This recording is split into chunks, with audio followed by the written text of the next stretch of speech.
আসসালামু আলাইকুম, প্রোকোডারে আপনাকে স্বাগতম। আপনি দেখছেন মডার্ন HTML প্লেলিস্ট এবং দেখতে দেখতে আমরা একদম শেষ পর্যায়ে চলে এসেছি। আজকে আমরা যে ওয়েবসাইটটা বানিয়েছি সেই ওয়েবসাইটটা রেসপন্সিভ হয়েছে কি হয়নি একদম সরাসরি দেখব।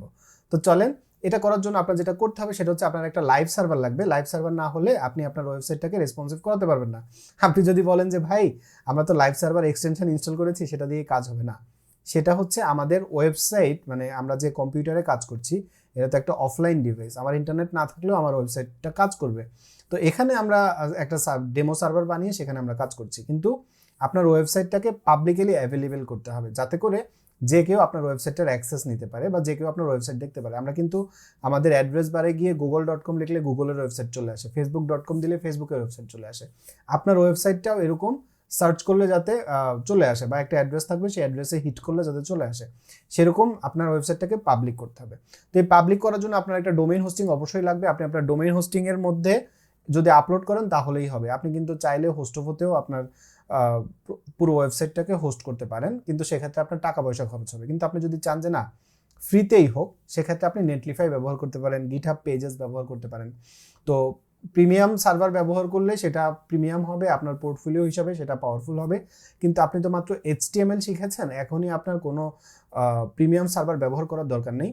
আপনি যখন CSS শিখবেন, জাভাস্ক্রিপ্ট শিখবেন, আপনি যখন প্রপার প্রজেক্ট বানাবেন, তখন আপনি কিন্তু প্রিমিয়াম সার্ভার ব্যবহার করতে পারবেন। এবং প্রিমিয়াম সার্ভার ব্যবহার করতে গেলে এমন হতেই পারে যে আপনার হয়তো ইন্টারন্যাশনাল ব্র্যান্ড আপনি ব্যবহার করতে চাচ্ছেন না, অথবা আপনার কাছে সেই dual currency multi currency card নেই, আপনি ইন্টারন্যাশনাল পেমেন্ট কিনবেন। তো সেক্ষেত্রে আপনি কিন্তু চাইলে হোস্টোভো কিংবা BDIX ওয়েব হোস্টের থেকে আপনি ডোমেন হোস্টিং পারচেস করতে পারেন, এবং আপনি আপনার bKash নগদের টাকা দিয়ে কিংবা আপনার দেশের যে ব্যাংক অ্যাকাউন্ট আছে সেটা টাকা দিয়ে আপনি ডোমেন হোস্টিং পারচেস করতে পারবেন। এদের ব্যাপারে ডিটেইল আপনি ভিডিও ডেসক্রিপশনে পাবেন, প্রত্যেকটা ভিডিও ডেসক্রিপশনেই কিন্তু ছিল। তো আমরা হচ্ছে এখন কি করব, ফ্রি সার্ভার ব্যবহার করব। ফ্রি এর জন্য আমরা লিখব নেটলিফাই। আপনি গিটহাব পেজেসও ব্যবহার করতে পারেন, সমস্যা নেই। তো নেটলিফাইতে অ্যাকাউন্ট ওপেন করা ফ্রি। আমার অ্যাকাউন্ট ওপেন করা আছে, আপনি জাস্ট এখানে লগ ইনে সাইন আপে ক্লিক করে সাইন আপ করে নেবেন। আমি লগ ইন করবো কারণ আমার অ্যাকাউন্ট আছে। তো নেটলিফাইতে আমি অলরেডি লগ ইন করে নিয়েছি। এবার আমি যেটা করব সেটা হচ্ছে এখানে আমি আমার সাইটটাকে আপলোড করব। তো এখানে অ্যাড এ সাইটে আপনি ক্লিক করবেন, তারপরে আপনি লিখবেন হচ্ছে ডেপ্লয় ম্যানুয়ালি। আচ্ছা, এখানে আপনি একটা ফোল্ডার আপলোড করে দিবেন, তাহলে আপনার কাজ শেষ। তো আমাদের প্রজেক্টের মধ্যে যেটা আছে এটাকে আমি কি করব, একটা ফোল্ডার করব কি HTML ফাইনাল, এরকম। এই HTML ফাইনালের ভিতরে আমাদের যে HTML ফাইল এবং CSS ফাইল আছে দুইটাকেই দিয়ে দিব। এরপর এই ফোল্ডার এই ঠিক এখানে এসে ড্রপ করে দিবেন, ড্রপ ইট। এবার দেখেন এটা আপলোড হচ্ছে। আমাদের ওয়েবসাইটটা একেবারে বেসিক, আপলোড হতে বেশি সময় লাগবে না। আমাদের ওয়েবসাইট ডেপ্লয় হয়ে গেছে বা লাইভ হয়ে গেছে। এখন আপনি যদি একটু নিচের দিকে আসেন, এখানে আসলে আপনি এখানে ওপেন প্রোডাকশন ডেপ্লয় এখানে ক্লিক করব। দেখেন আমাদের ওয়েবসাইটটা কিন্তু লাইভ হয়ে গেছে। এবার আমি যদি এই লিঙ্কটা কপি করি, তারপরে আমি যদি এখন এখান থেকে ইনকগনিটো মোডে যাই, মানে একটা ইনকগনিটোতে এসে প্রাইভেট পেজে এসে আমি যদি ওপেন করি, আপনি দেখেন আমার ওয়েবসাইটটা ওপেন হচ্ছে।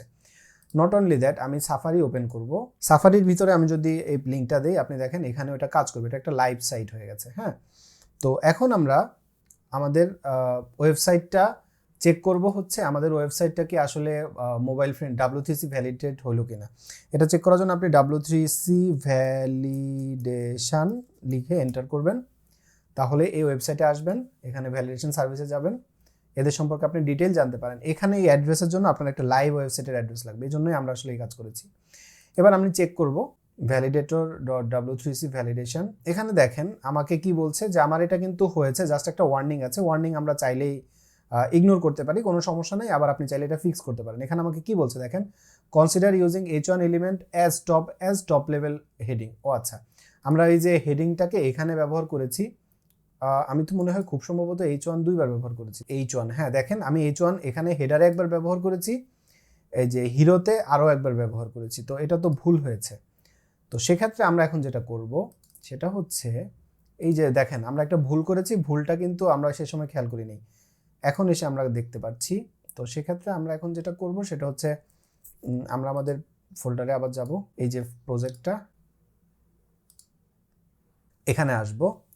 এবার আমরা হচ্ছে আমাদের যে ওয়েবসাইটটা আছে সেই ওয়েবসাইটের এই পেজটাকে আমরা অথবা আমরা VS করে যাই, VS করে HTML ফাইনালে যাই, এই ফাইলটাকে ওপেন করে এই যে এটা আছে এটাকে আমরা H1 না করে এটাকে করে দেই H2। তো এটাকে H2 যদি করি আমাদের এই যে CSS এর ভিতরে আমরা হচ্ছে H1 সিলেক্ট করেছিলাম, এটাকেও চেঞ্জ করে দিব H2। ওকে ফাইন, দুইটাই আপডেট করে ফেলেছি। এবার আমাদের এই যে এখানে এসে আমরা এখন এই দুইটা ফোল্ডারটাকে এখানে আপলোড করে দিব। তো এটা আপলোড হয়ে গেছে। এবার আমরা আবার একটু আমাদের যে ওয়েবসাইটটা আছে সেটাকে রিফ্রেশ করব এবং আমরা একটু চেক করে দেখি এটাকে যে আমরা H2 করেছি এটা H2 হয়েছে কিনা। দেখেন এটা H2 হয়ে গেছে। তো এখন আমরা হচ্ছে আবার W3C ভ্যালিডেশনে যাব। এই লিঙ্কটাকে কপি করে নেই। আপনি কিন্তু এই লিঙ্কটা কাস্টমাইজ করতে পারবেন। তো আমরা এখন এখানে যাই আবার লিখব W3C ভ্যালিডেশন।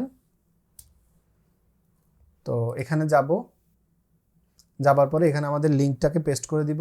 চেক, দেখেন আমাদের ওয়েবসাইটটা পারফেক্টলি ভ্যালিডেট হলো। মানে W3C ভ্যালিডেশনে যেহেতু কোনো এরর নাই, তার মানে আমরা যে কোড লিখেছি পারফেক্ট।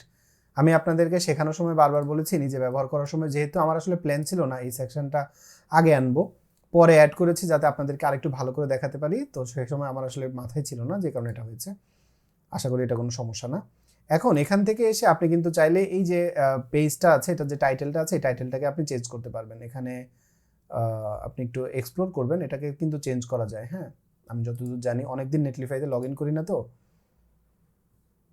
এটা সেটিং চেঞ্জ করে ফেলেছে ওরা। কয়েকদিন পর পরে ওয়েবসাইটটাকে আপডেট করলে তখন ইনফরমেশনগুলো একটু এদিক সেদিক হয়ে যায়। তো আপনি এই ইউআরএলটাকে চেঞ্জ করতে পারবেন, কিন্তু .netlify.app এইটুকু অবশ্যই ফিক্স থাকবে, কিন্তু এই অংশটুকুকে আপনি চেঞ্জ করতে পারবেন। যদি সেটা অন্য কেউ ব্যবহার না করে তাহলে আপনি সেটাকে এখানে ব্যবহার করতে পারবেন। তো এটা তো ইম্পর্ট্যান্ট না, আমাদের যেটা ইম্পর্ট্যান্ট ছিল দেখানো যে আমাদের বানানো ওয়েবসাইটটা W3C ভ্যালিডেশনে ভ্যালিডেট হয় কিনা সেটা চেক করা। আমাদের ওয়েবসাইট কিন্তু W3C ভ্যালিডেট হয়েছে। তো আমি আশা করছি পুরো সিরিজটা আপনার জন্য উপকারী হয়েছে। এই পুরো সিরিজ সম্পর্কে আপনার মতামত কমেন্টে জানাতে ভুলবেন না। আপনি যদি অল্প কিছু মানুষের মধ্যে একজন হন যে একদম প্রথমে শুরু করেছে এবং শেষ পর্যন্ত এসছে, তাহলে অবশ্যই কমেন্টে 100% ডান এই ওয়ার্ডটা লিখবেন, তাহলে আমি বুঝবো আপনি একদম প্রথম থেকে শেষ পর্যন্ত এসছেন। এবং এই পুরো সোর্স কোডগুলো আপনি কিন্তু গিটহাবে পেয়ে যাবেন। এবং আপনি যদি গিটহাবে আসেন, রিকমেন্ড করবো স্টার না দিয়ে রাখলে একটা স্টার দিয়ে রাখতে, গিটহাবে আমার প্রোফাইলটাকে ফলো করে রাখতে পারেন। এবং এই পুরো প্লেলিস্ট থেকে তো আপনি অনেক কিছু শিখেছেন আমি আশা করব আপনি ভিডিওতে লাইক করবেন, কমেন্ট করবেন এবং শেয়ার করবেন। কেউ যদি HTML শিখতে চায়, CSS শিখতে চায়, তার সাথে আপনি শেয়ার করতে পারেন, যাতে করে সেও ভালো করে কাজটা শিখতে পারে। তো এই কাজগুলো আপনি করবেন, আমি আশা করি। সুস্থ থাকবেন, নিরাপদ থাকবেন, প্রোকোডারের সাথেই থাকবেন, আমার জন্য দোয়া করবেন। আর হ্যাঁ, এরপরে কিন্তু আপনার CSS শেখার পালা। আমার কিন্তু মডার্ন CSS প্লেলিস্ট পুরোপুরি রেডি। আপনি চাইলে এই ভিডিওটা এখনই শেষ করার পরে CSS শেখা শুরু করতে পারেন।